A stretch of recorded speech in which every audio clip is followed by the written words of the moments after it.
다사다난했던 한 해를 보내고 2021년 희망찬 새해 주연절 첫째 주를 맞이하여 이 시간 초원의 성도들이 코로나19로 각 처소에서 영상을 통하여 하나님께 예배 드리게 하시오니 감사드립니다.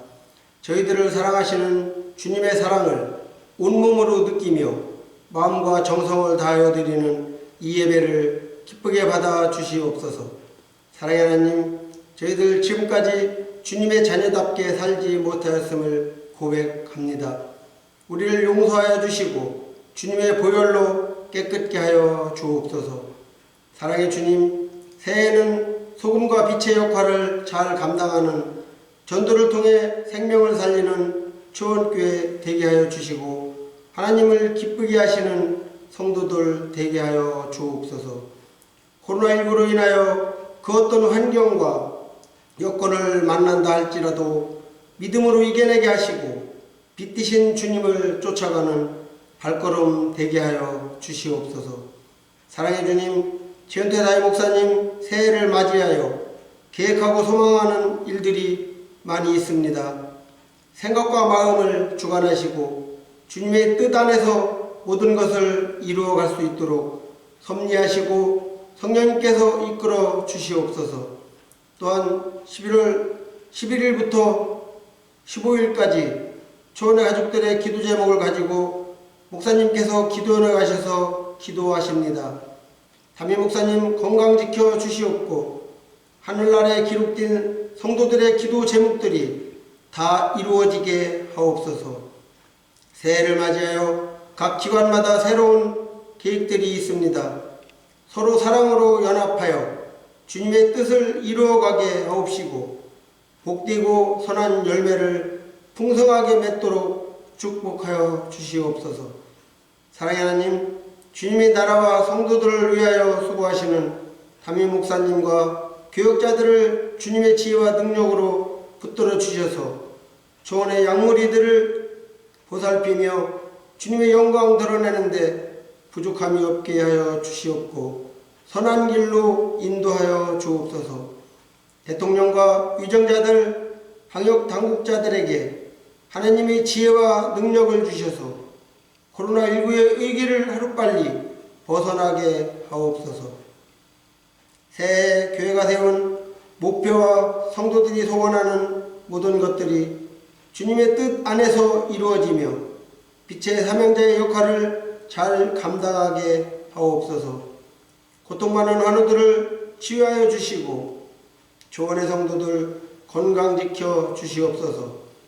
예배위원들 주님을 섬기듯 기쁜 마음으로 헌신하게 하옵시고 홍선진 성가대원의 찬양을 기쁘게 받아 주옵소서.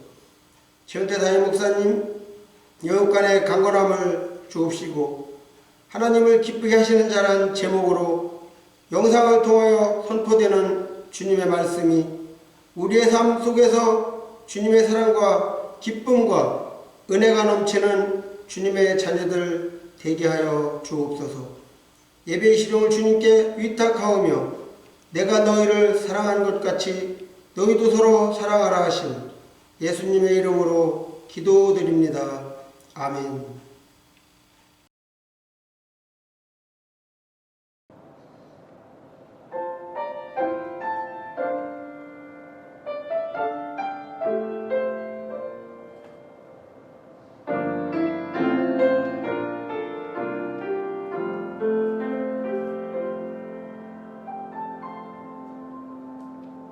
하늘이 볼 겨울도 없이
할렐루야.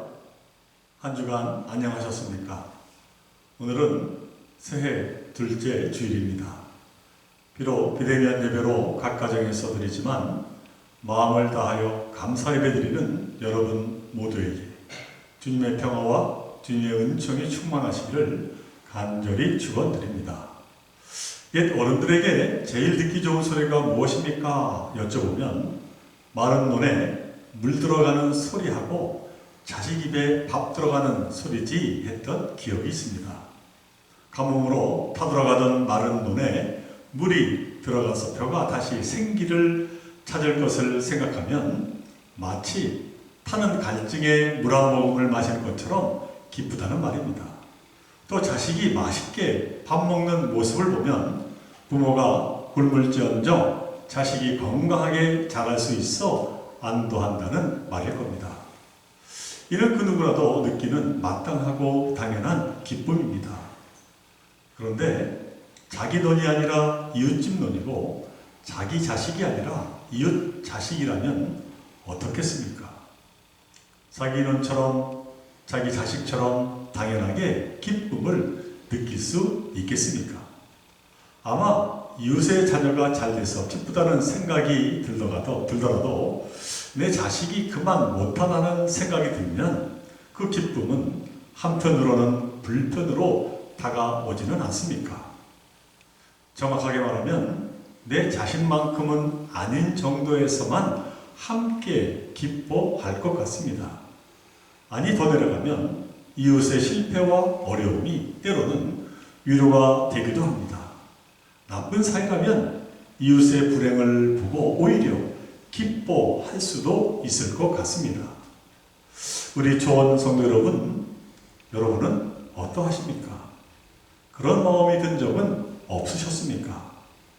우리가 만일 이러한 마음을 품고 있다면 어떤 일을 해도 하나님을 기쁘시게 할 수 없습니다. 뿐만이 아니라 하나님이 기뻐하지 않으시는 일은 아무리 내가 열심을 다해도 그 안에 진정한 행복을 찾을 수 없습니다.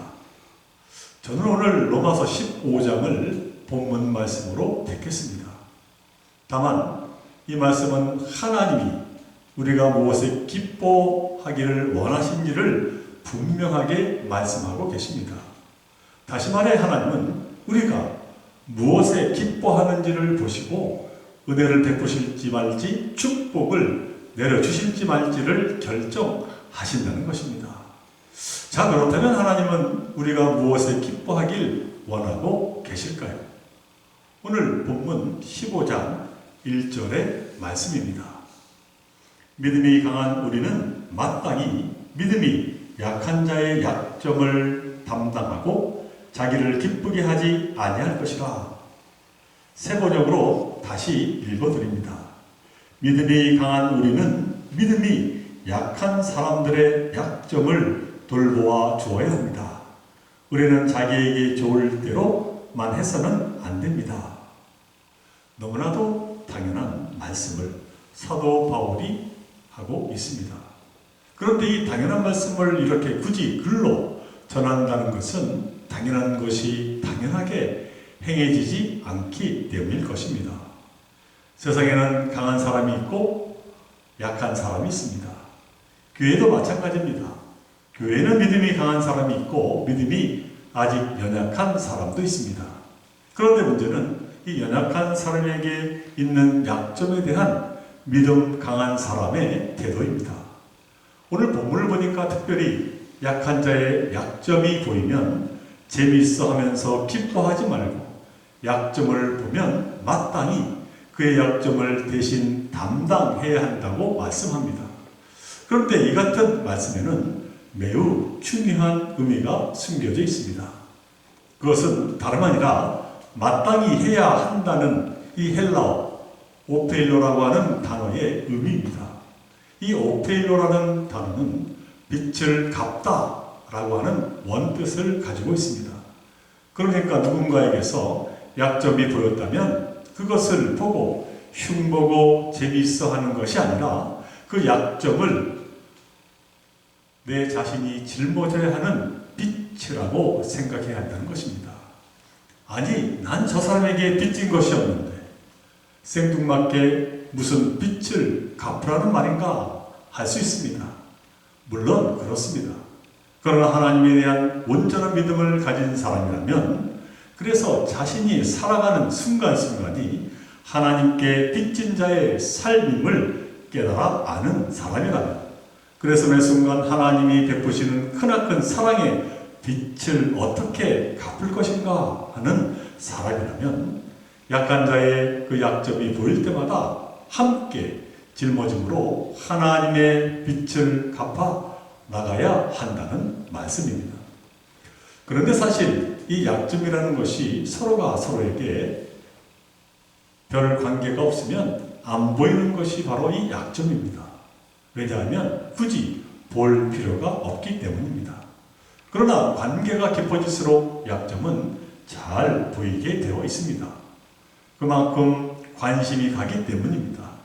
사실 남편의 약점, 아내의 약점을 누가 잘 압니까? 같이 사는 아내가 남편의 약점을 잘 알고 그리고 남편이 아내의 약점을 제일 잘 알 것입니다. 이는 친한 친구도 그렇고 같이 신앙생활하는 교우 또한 그렇습니다. 그러므로 이처럼 약점이 눈에 들어온다는 것은 그만큼 깊은 관계이기에 오늘 본문에서 사도 바울이 한 말씀, 곧 약한 자의 약점을 짊어짐으로 기쁨을 되찾아 주는 것으로 기뻐하라는 그 말씀은 너무나도 지당한 말씀이 아닐 수가 없습니다. 그런데 이처럼 연약한 자의 기쁨을 찾아주는 데는 분명한 기준이 있습니다. 그것은 상대방이 기뻐만 할 수 있다면 불의하고 불신앙적인 것도 다 용인되고 괜찮다는 뜻이 아니라는 점입니다. 오늘 본문 2절의 말씀에서 사도 바울이 분명히 말씀하고 있습니다. 우리 각 사람이 이웃을 기쁘게 하되 선을 이루고 덕을 세우도록 할지니라. 이 말씀이 무슨 말씀입니까? 이웃의 약점을 짊어지되 선을 지향하며 덕을 세울 수 있도록 도와주라는 말입니다. 세상의 방법, 세상의 쾌락과 즐거움으로 기쁘게 하지 말고 하나님의 말씀을 중심으로 이웃을 도와 그로 기쁘게 하라는 것입니다. 그러할 때 하나님은 약한 자에게 올바른 기쁨을 찾아주는 그 사람을 기뻐하신다는 것입니다. 자, 그런데 문제는 우리가 빚진 마음을 가지고 선한 일을 하게 되면 선한 반응이 당연하게 올 것으로 기대하게 되는데 꼭 그렇지 않다는 데 있습니다. 우리말에 물에 빠진 사람 구해줬더니 내 본찜 내놓으라고 한다는 속담이 있습니다만 사람은 자신의 어려움이 사라지는 순간 언제 그랬냐는 듯 마음이 금세 달라지곤 한다는 것입니다. 만일 내가 그렇게 선한 일을 베풀었는데 돌아온 것이 본찜 내놓으라는 그 경우를 당하게 되면 얼마나 속상하겠습니까? 그러나 우리가 잊지 말아야 할 것은 돕는다는 그 초심입니다. 예수님은 마태복음 6장 1절로 4절에서 이렇게 말씀을 하십니다. 사람에게 보이려고 그들 앞에서 너의 의를 행하지 않도록 주의하라. 그래야지 아니하면 하늘에 계신 너희 아버지께 상을 받지 못하느니라. 그러므로 구제할 때 외식하는 자가 사람에게서 영광을 받으려고 회당과 거리에서 하는 것 같이 너희 앞에 나팔을 불지 말라. 진실로 너희에게 이르노니 그들은 자기 상을 이미 받았느니라. 너는 구제할 때에 오른손이 하는 것을 왼손이 모르게 하여 네 구제함을 은밀하게 하라. 은밀한 중에 보시는 너희 아버지께서 갚으시라 말씀하고 계십니다.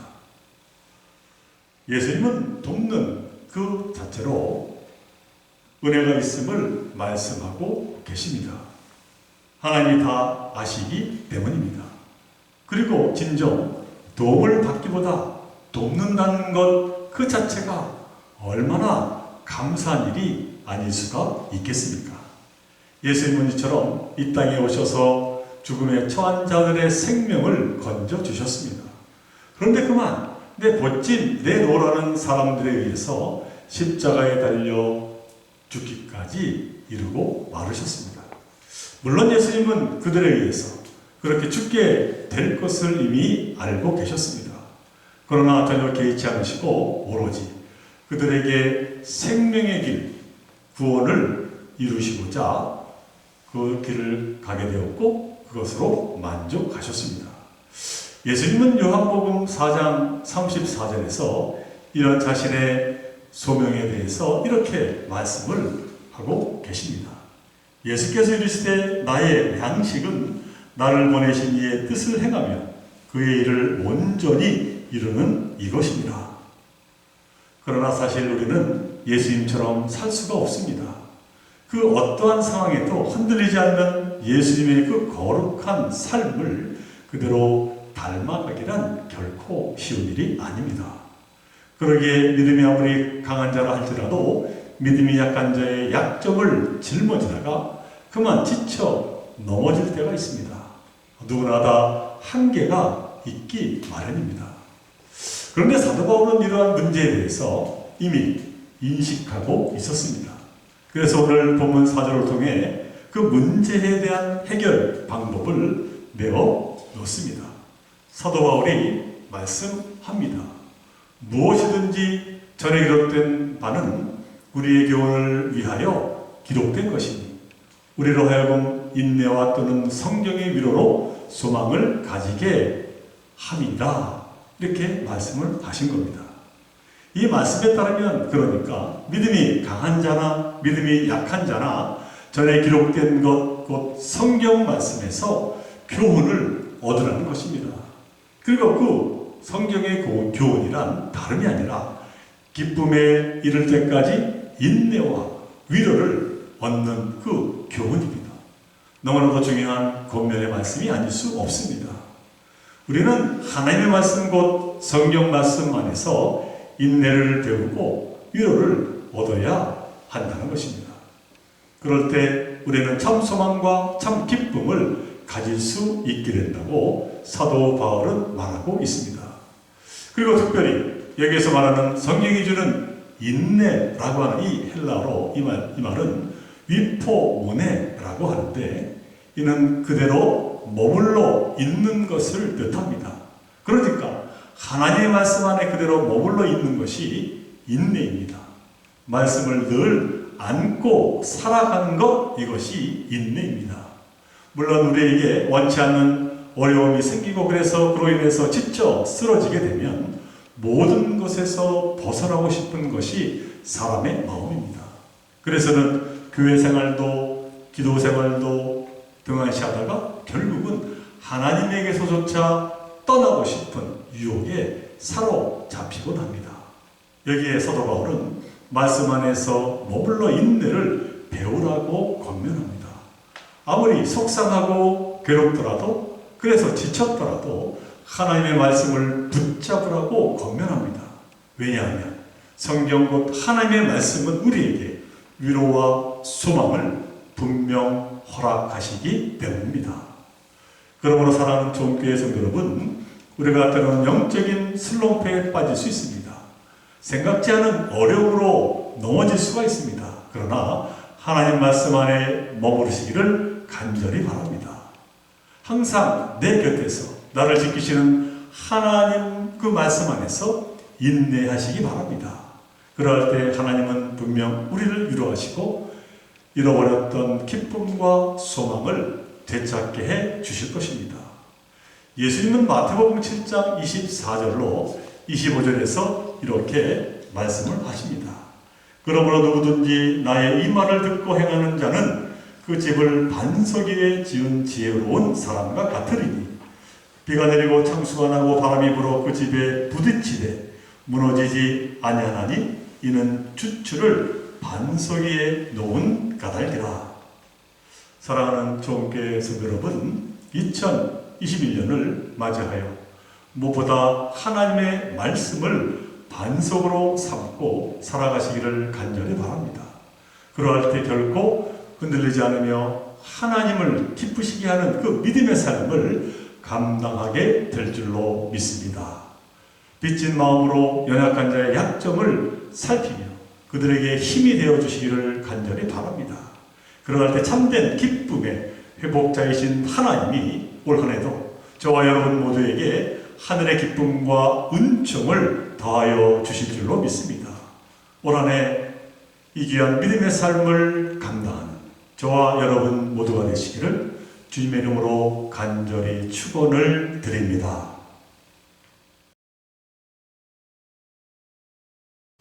함께 기도드립니다.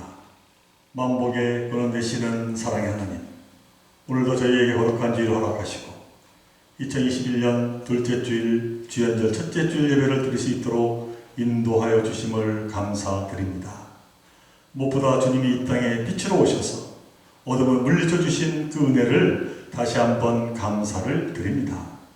이 시간 바로 엎기는 날마다 성령님의 도우심에 힘입어 사랑과 섬김의 삶을 감당할 수 있도록 저희들을 인도하여 주시고 그 주신 귀한 사명 감당할 때마다 기쁨과 감사와 보람이 차고 넘치도록 축복하여 주옵소서. 이제 이 시간 지난 한 주간을 감사하며 감사의 물을 하나님께 올려드립니다. 마음과 정성과 뜻을 다하여 성별한 예물을 올려드리오니 하나님께 뽑아주시고 이 귀한 예물 쓰이는 곳마다 하나님의 영광이 차고 넘치게 허락하여 주옵소서.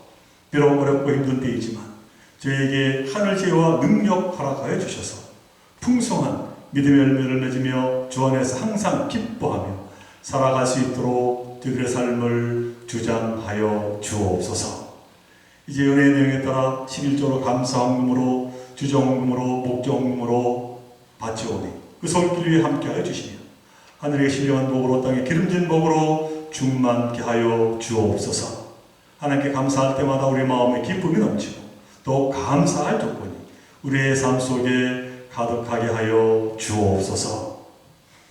이제는 우리 주 예수 그리스도의 크신 은혜와 하나님 아버지의 극진하신 사랑하심과 성령님의 감화감동 위로 인도 교통하심이 하나님을 기쁘게 하는 자로서 주신 사명 감당하고자 하는 여기 머리쓰인 주의 자녀들과 그 가정과는 모든 일 위해 그리고 우리 조원교회 위해 이제로부터 영원토록 함께 없으기를 간절히 축원하옵나이다. 아멘.